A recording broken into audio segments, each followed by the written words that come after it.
بسم اللہ الرحمن الرحیم۔ السلام علیکم ورحمۃ اللہ وبرکاتہ۔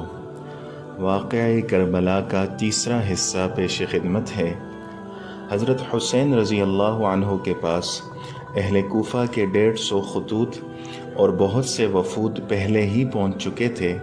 پھر مسلم بن عقیل نے یہاں کے 18,000 مسلمانوں کی بیعت کی خبر کے ساتھ ان کو کوفہ کے لیے دعوت دے دی، تو حضرت حسین رضی اللہ عنہ نے کوفہ کا عزم کر لیا۔ جب یہ خبر لوگوں میں مشہور ہوئی تو بجز عبداللہ بن زبیر کے اور کسی نے ان کو کوفہ جانے کا مشورہ نہیں دیا، بلکہ بہت سے حضرات حضرت حسین رضی اللہ عنہ کی خدمت میں حاضر ہوئے اور یہ مشورہ دیا کہ آپ کوفہ ہرگز نہ جائیں۔ اہل عراق اور کوفہ کے وعدوں اور بیعتوں پر بھروسہ نہ کریں، وہاں جانے میں آپ کے لیے بڑا خطرہ ہے۔ عمر بن عبد الرحمن رضی اللہ عنہ حاضر ہوئے اور عرض کیا کہ آپ ایک ایسے شہر میں جا رہے ہیں جہاں یزید کے حکام اور امراء موجود ہیں، ان کے پاس بیت المال ہے اور لوگ عام طور پر درہم و دنانیر کے پرستار ہیں۔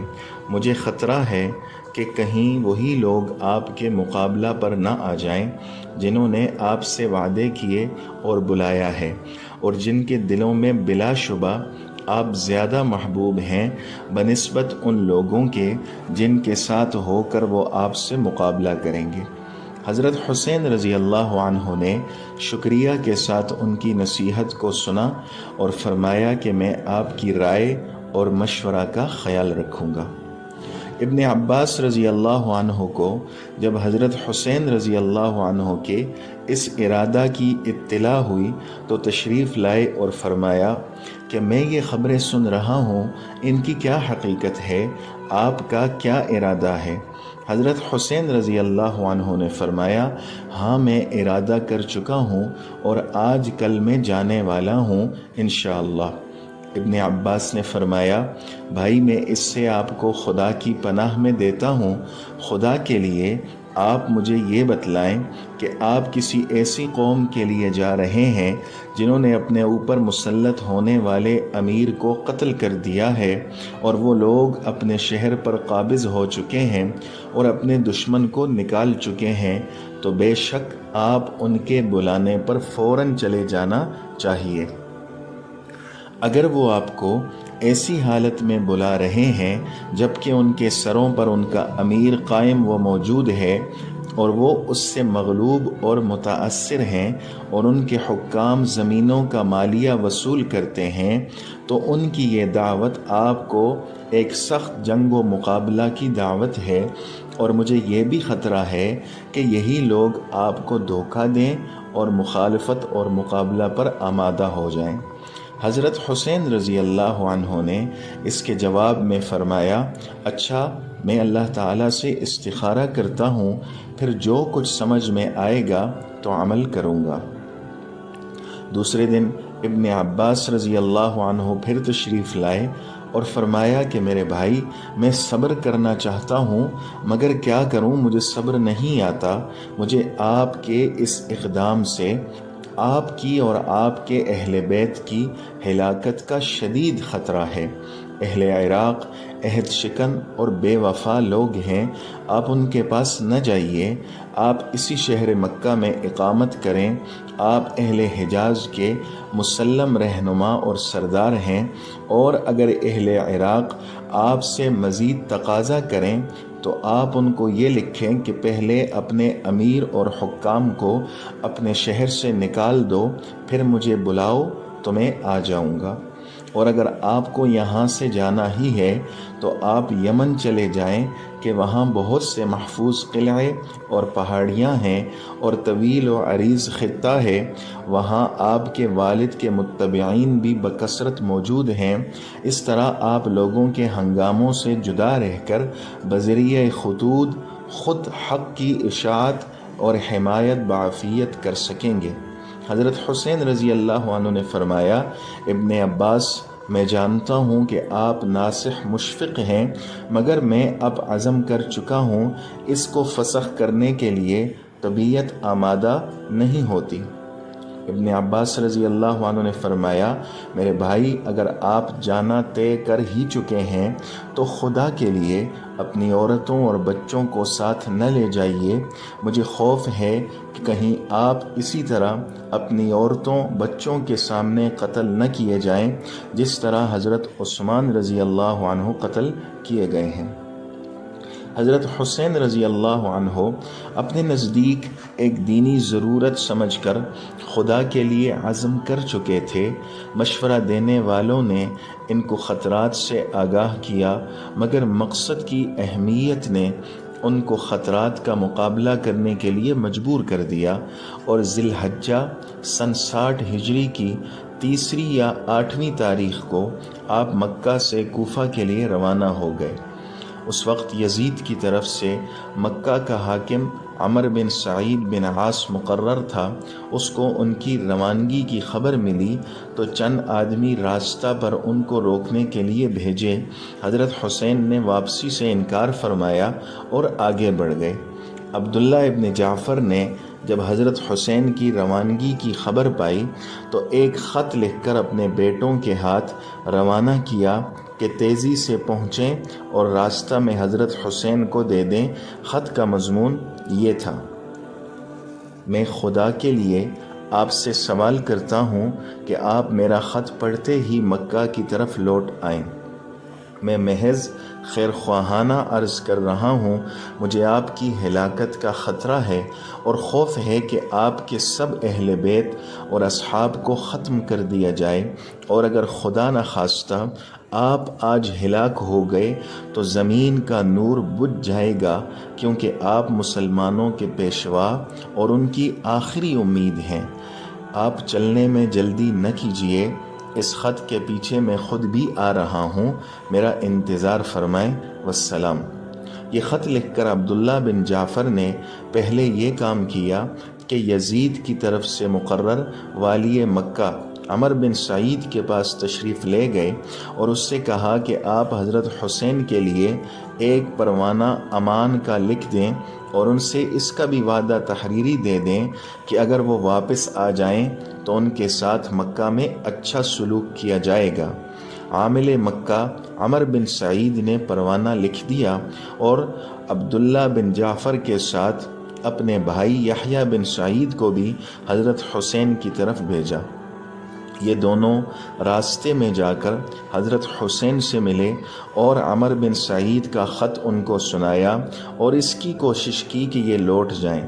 اس وقت حضرت حسین رضی اللہ عنہ نے ان کے سامنے اپنے اس عزم کی ایک وجہ بیان کی کہ میں نے رسول اللہ صلی اللہ علیہ وسلم کو خواب میں دیکھا ہے اور مجھے آپ کی طرف سے ایک حکم دیا گیا ہے، میں اس حکم کی بجا آوری کے لیے جا رہا ہوں، خواہ مجھ پر کچھ بھی گزر جائے۔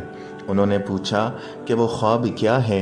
فرمایا کہ آج تک میں نے وہ خواب کسی سے بیان کیا ہے نہ ہی کروں گا، یہاں تک کہ میں اپنے پروردگار سے جا ملوں۔ بالآخر حضرت حسین رضی اللہ عنہ کو اپنی جان اور اولاد کے خطرات اور سب حضرات کے خیر خواہانہ مشوروں نے بھی ان کے عزم مصمم میں کوئی کمزوری پیدا نہ کی اور وہ کوفہ کے لیے روانہ ہو گئے۔ ابن زیاد جو کوفہ پر اس لیے حاکم مقرر کیا گیا تھا کہ وہ حضرت حسین کے مقابلہ میں سخت سمجھا گیا، اس کو جب حضرت حسین کی روانگی کی اطلاع ملی تو اس نے اپنی پولیس کے افسر حسین ابن نمیر کو آگے بھیجا کہ قادسیہ پہنچ کر مقابلہ کی تیاری کرے۔ حضرت حسین رضی اللہ عنہ جب مقام حاجر پر پہنچے تو اہل کوفہ کے نام ایک خط لکھ کر قیس کے ہاتھ روانہ کیا۔ خط میں اپنے آنے کی اطلاع اور جس کام کے لیے ان کو اہل کوفہ نے بلایا تھا اس میں پوری کوشش کرنے کی ہدایت کی تھی۔ قیس جب یہ خط لے کر قادسیہ تک پہنچے تو یہاں ابن زیاد کی پولیس کے انتظامات تھے، ان کو گرفتار کر کے ابن زیاد کے پاس بھیج دیا گیا۔ ابن زیاد نے ان کو حکم دیا کہ قصر امارت کی چھت پر چڑھ کر معاذ اللہ حضرت حسین رضی اللہ عنہ پر سب و شتم اور لعن و طعن کیا جائے۔ قیس چھت پر چڑھ گئے اور اللہ تعالیٰ کی حمد و ثنا کے بعد بآواز بلند کہا، اے اہل کوفہ، حسین بن علی حضرت رسول اللہ صلی اللہ علیہ وسلم کی صاحبزادی فاطمہ رضی اللہ عنہا کے صاحبزادے اور اس وقت اللہ کی مخلوق میں سب سے بہتر ہیں، میں تمہاری طرف ان کا بھیجا ہوا قاصد ہوں، وہ مقام حاجر تک پہنچ چکے ہیں، تم ان کا استقبال کرو۔ اس کے بعد ابن زیاد کو برا بلا کہا اور حضرت علی رضی اللہ عنہ کے لیے دعائے مغفرت کی۔ ابن زیاد ان کی دلیری اور جان بازی پر حیران رہ گیا، حکم دیا کہ ان کو قصر کی بلندی سے نیچے پھینک دیا جائے۔ ظالموں نے اس کے حکم کی تعمیل کی، قیس نیچے گر کر ٹکڑے ٹکڑے ہو گئے۔ حضرت حسین رضی اللہ عنہ کوفہ کی طرف بڑھ رہے تھے، راستہ میں ایک پڑاؤ پر اچانک عبداللہ ابن مطیع سے ملاقات ہو گئی۔ حضرت حسین رضی اللہ عنہ کو دیکھ کر کھڑے ہو گئے اور عرض کیا کہ میرے ماں باپ آپ پر قربان ہوں، آپ کہاں جا رہے ہیں اور کیا مقصد ہے؟ حضرت حسین رضی اللہ عنہ نے اپنا ارادہ بتلایا۔ عبداللہ رضی اللہ عنہ نے نہایت الحاح و زاری سے عرض کیا کہ اے ابن رسول اللہ، میں تمہیں اللہ کا اور عزت اسلام کا واسطہ دے کر کہتا ہوں کہ آپ اپنے اس ارادہ سے رک جائیں۔ میں آپ کو اللہ کی قسم دیتا ہوں اور حرمت قریش اور حرمت عرب کا واسطہ دیتا ہوں کہ اگر آپ بنو امیہ سے ان کے اقتدار کو لینا چاہیں گے تو وہ آپ کو قتل کر دیں گے، اور اگر خدا نخواستہ انہوں نے آپ کو قتل کر ڈالا تو پھر دنیا میں کوئی ایسا نہ رہے گا جس سے ان کو کوئی خوف ہو۔ بخدا آپ کی بقا کے ساتھ اسلام کی اور قریش کی اور پورے عرب کی حرمت و عزت وابستہ ہے، آپ ایسا ہرگز نہ کریں اور کوفہ نہ جائیں، اپنی جان کو بنی امیہ کے حوالے نہ کریں۔ مگر حضرت حسین رضی اللہ عنہ نے اپنا ارادہ ملتوی نہ کیا اور کوفہ کی طرف روانہ ہو گئے۔ جیسا کہ پہلے ذکر ہو چکا ہے، مسلم بن عقیل نے محمد بن اشعث سے یہ عہد لیا تھا کہ ان کے حالات کی اطلاع حضرت حسین رضی اللہ عنہ کو پہنچا کر ان کو راستہ سے واپس کرا دیں۔ محمد بن اشعث نے وعدہ کے مطابق آدمی بھیج کر اس کی اطلاع کروائی۔ یہ خط اور پھر ان کے اطلاع کے قتل کی اطلاع دوسرے ذرائع سے حضرت حسین رضی اللہ عنہ کو مقام صالبیہ میں پہنچ کر ملی۔ یہ خبر سن کر حضرت حسین رضی اللہ عنہ کے بعض ساتھیوں نے بھی ان سے با اصرار عرض کیا کہ خدا کے لیے آپ اب یہیں سے لوٹ جائیں، کیونکہ کوفہ میں آپ کا کوئی ساتھی اور مددگار نہیں، بلکہ ہمیں قوی اندیشہ ہے کہ کوفہ کے یہی لوگ جنہوں نے دعوت دی تھی آپ کے مقابلہ پر آ جائیں گے۔ مگر یہ بات سن کر بنو عقیل سب کھڑے ہو گئے اور کہنے لگے، واللہ ہم مسلم بن عقیل کا قصاص لیں گے یا انہی کی طرح اپنی جان دے دیں گے۔ حضرت حسین رضی اللہ عنہ بھی اب یہ تو سمجھ چکے تھے کہ کوفہ میں ان کے لیے کوئی گنجائش نہیں اور نہ اس دینی مقصد کا اب کوئی امکان ہے جس کے لیے یہ آہنی عزم لے کر چلے تھے، لیکن بنو عقیل کے اس اصرار اور مسلم بن عقیل کے تازہ صدمے سے متاثر ہو کر فرمایا کہ اب ان کے بعد زندگی میں کوئی خیر نہیں، اور ساتھیوں میں سے بعض نے یہ بھی کہا کہ آپ مسلم بن عقیل نہیں، آپ کی شان تو کچھ اور ہے، ہمیں امید ہے کہ جب اہل کوفہ آپ کو دیکھیں گے تو آپ کے ساتھ ہو جائیں گے۔ یہاں تک کہ پھر آگے بڑھنا طے کر کے سفر کیا گیا اور مقام زیالہ پہنچ کر پڑاؤ ڈال دیا گیا۔ راستہ میں جس مقام پر حضرت حسین رضی اللہ عنہ کا گزر ہوتا اور ان کا قصد معلوم ہوتا تھا، ہر مقام سے کچھ لوگ ان کے ساتھ ہوتے جاتے تھے، یہاں بھی کچھ لوگ ان کے ساتھ ہو لیے۔ مقام زیالہ پر پہنچ کر یہ خبر ملی کہ آپ کے رضاعی بھائی عبداللہ ابن لقیط، جن کو راستے سے مسلم بن عقیل کی طرف بھیجا تھا، وہ بھی قتل کر دیے گئے ہیں۔ خبریں پانے کے بعد حضرت حسین رضی اللہ عنہ نے اپنے ساتھیوں کو جمع کر کے فرمایا کہ اہل کوفہ نے ہمیں دھوکہ دیا اور ہمارے متبعین ہم سے پھر گئے۔ اب جس کا جی چاہے واپس ہو جائے، میں کسی کی ذمہ داری اپنے سر نہیں لینا چاہتا۔ اس اعلان کے ساتھ راستہ سے ساتھ ہونے والے بدوی لوگ سب دائیں بائیں چل دیے، اور اب حضرت حسین کے ساتھ صرف وہی لوگ رہ گئے جو مکہ سے ان کے ساتھ آئے تھے۔ حضرت حسین اور ان کے ساتھی چل رہے تھے کہ دوپہر کے وقت دور سے کچھ چیزیں حرکت کرتی نظر آئیں۔ غور کرنے پر معلوم ہوا کہ گھوڑے سوار فوج ہے۔ یہ دیکھ کر حضرت حسین اور ان کے ساتھیوں نے ایک پہاڑی کے قریب پہنچ کر محاذ جنگ بنایا۔ یہ حضرات محاذ کی تیاری میں مصروف ہی تھے کہ 1000 گھوڑے سوار فوج حر بن یزید کی قیادت میں مقابلہ پر آ گئی اور ان کے مقابلہ پر آ کر پڑاؤ ڈال دیا۔ حضرت حسین رضی اللہ عنہ نے اپنے اصحاب سے فرمایا کہ سب لوگ خوب پانی پی کر اور گھوڑوں کو پلا کر سیراب ہو جاؤ۔ حر بن یزید کو حسین بن نمیر نے 1000 سواروں کی فوج دے کر قادسیہ سے بھیجا تھا، اور یہ اس کا لشکر آ کر حضرت حسین کے مقابل ٹھہر گئے، یہاں تک کہ ظہر کی نماز کا وقت ہو گیا۔ حضرت حسین رضی اللہ عنہ نے اپنے مؤذن کو اذان دینے کا حکم دیا اور سب نماز کے لیے جمع ہو گئے، تو حضرت حسین رضی اللہ عنہ نے فریق مقابل کو سنانے کے لیے ایک تقریر فرمائی، جس میں حمد و صلات کے بعد فرمایا: اے لوگو، میں اللہ تعالیٰ کے سامنے اور تمہارے سامنے یہ عذر رکھتا ہوں کہ میں نے اس وقت تک یہاں آنے کا ارادہ نہیں کیا جب تک تمہارے بے شمار خطوط اور وفود میرے پاس نہیں پہنچے، جن میں بیان کیا گیا تھا کہ اس وقت تک ہمارا کوئی امام اور امیر نہیں۔ آپ آ جائیں تو امید ہے کہ اللہ تعالیٰ آپ کو ہماری ہدایت کا ذریعہ بنا دیں۔ میں تمہارے بلانے پر آ گیا ہوں۔ اب اگر تم اپنے وعدوں اور عہدوں پر قائم ہو تو میں تمہارے شہر کوفہ میں جاتا ہوں، اور اگر اب تمہاری رائے بدل گئی ہے اور میرا آنا تمہیں ناگوار ہے تو میں جہاں سے آیا تھا وہیں واپس چلا جاتا ہوں۔ تقریر سن کر سب خاموش رہے۔ حضرت حسین نے مؤذن کو اقامت کہنے کا حکم دیا اور حر بن یزید سے خطاب کر کے فرمایا کہ تم اپنے لشکر کے ساتھ علیحدہ نماز پڑھو گے یا ہمارے ساتھ؟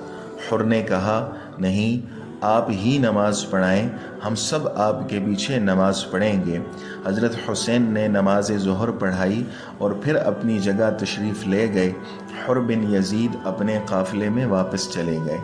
اس کے بعد نماز عصر کا وقت آیا تو پھر حضرت حسین نے نماز پڑھائی اور سب شریک جماعت ہوئے۔ عصر کے بعد پھر حضرت حسین رضی اللہ عنہ نے ایک خطبہ دیا۔ خطبہ میں حمد و ثنا کے بعد فرمایا: اے لوگو، اگر تم اللہ سے ڈرو اور اہل حق کا حق پہچانو تو وہ اللہ تعالیٰ کی رضا کا سبب ہوگا۔ ہم اہل بیت اس خلافت کے لیے ان لوگوں سے زیادہ حقدار ہیں جو حق کے خلاف اس کا دعویٰ کرتے ہیں اور تم پر ظلم و جور کی حکومت کرتے ہیں، اور اگر تم ہمیں ناپسند کرتے ہو اور ہمارے حق سے جاہل ہو اور اب تمہاری رائے وہ نہیں رہی جو تمہارے خطوط میں لکھی تھی اور تمہارے قاصدوں نے مجھ تک پہنچائی تھی، تو میں لوٹ جاتا ہوں۔ اس وقت حر بن یزید نے کہا کہ ہمیں ان خطوط اور وفود کی کچھ خبر نہیں کہ وہ کیا ہیں اور کس نے لکھے ہیں۔ حضرت حسین رضی اللہ عنہ نے 2 تھیلے خطوط سے بھرے ہوئے نکالے اور ان کو ان لوگوں کے سامنے انڈیل دیا۔ حر نے کہا، بہرحال ہم ان خطوط کے لکھنے والے نہیں ہیں اور ہمیں امیر کی طرف سے یہ حکم ملا ہے کہ ہم آپ کو اس وقت تک نہ چھوڑیں جب تک ابن زیاد کے پاس کوفہ نہ پہنچا دیں۔ حضرت حسین نے جواب دیا کہ اس سے تو موت بہتر ہے۔ اس کے بعد حضرت حسین نے اپنے ساتھیوں کو سوار دیا کہ سوار ہو جائیں اور واپس لوٹ جائیں، مگر اب حر ابن یزید نے اس ارادہ سے روکا تو حضرت حسین کی زبان سے نکلا، تمہاری ماں تمہیں روئے تم کیا چاہتے ہو؟ حر بن یزید نے کہا بخدا اگر تمہارے سوا کوئی دوسرا آدمی میری ماں کا نام لیتا تو میں اسے بتا دیتا اور اس کی ماں کا اسی طرح ذکر کرتا، لیکن تمہاری ماں کو برائی کے ساتھ ذکر کرنا کسی کی قدرت میں نہیں۔ حضرت حسین نے فرمایا کہ اچھا بتاؤ تمہارا کیا ارادہ ہے؟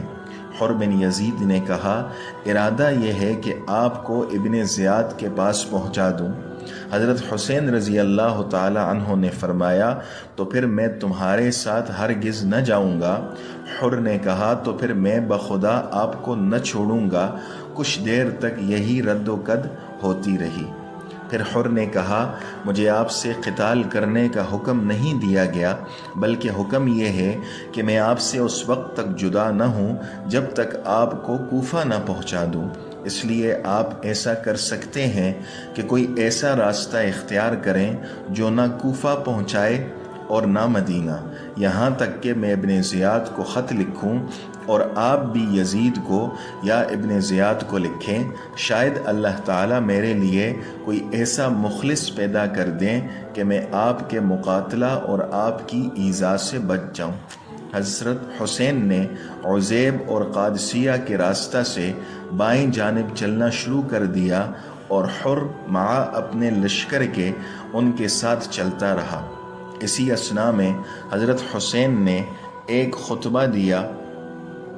خود ابن یزید نے خطبہ سن کر کہا میں آپ کو اپنی جان کے بارے میں خدا کی قسم دیتا ہوں، کیونکہ میں یقین کے ساتھ جانتا ہوں کہ اگر آپ قتال کریں گے تو قتل کیے جائیں گے۔ حضرت حسین رضی اللہ عنہ نے فرمایا کیا تم مجھ کو موت سے ڈرانا چاہتے ہو؟ جو میں کہہ رہا ہوں اس پر توجہ کیوں نہیں دیتے؟ میں آپ کے جواب میں صرف وہی کہہ سکتا ہوں جو رسول اللہ صلی اللہ علیہ وسلم کی امداد کے لیے نکلنے والے ایک صحابی نے اپنے بھائی کی نصیحت کے جواب میں کہا تھا۔ بھائی نے اس سے کہا کہ تم کہاں جاتے ہو؟ قتل کر دیے جاؤ گے؟ تو اس صحابی نے جواب میں یہ شعر پڑھے تھے جن کا ترجمہ کچھ اس طرح ہے کہ میں اپنے ارادہ کو پورا کر دوں گا اور موت میں کسی جوان کے لیے کوئی عار نہیں ہے جبکہ اس کی نیت خیر ہو اور مسلمان ہو کر جہاد کر رہا ہو۔ پھر اگر میں زندہ رہ گیا تو نادم نہ ہوں گا اور اگر مر گیا تو قابل ملامت نہ ہوں گا، اور تمہارے لیے اس سے بڑی ذلت کیا ہے کہ ذلیل و خوار ہو کر زندہ رہو۔ حر بن یزید کچھ تو پہلے سے اہل بیت کا احترام دل میں رکھتا تھا، کچھ خطبوں سے متاثر ہو رہا تھا۔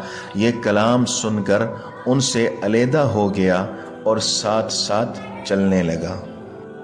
آج کی قسط میں اتنا ہی ہے، مزید اقساط کے لیے انتظار کیجیے، اور اگر آپ نے ابھی تک ہمارے چینل کو سبسکرائب نہیں کیا تو ابھی سے سبسکرائب کیجیے تاکہ ہماری نئی ویڈیوز آپ تک پہنچتے رہیں۔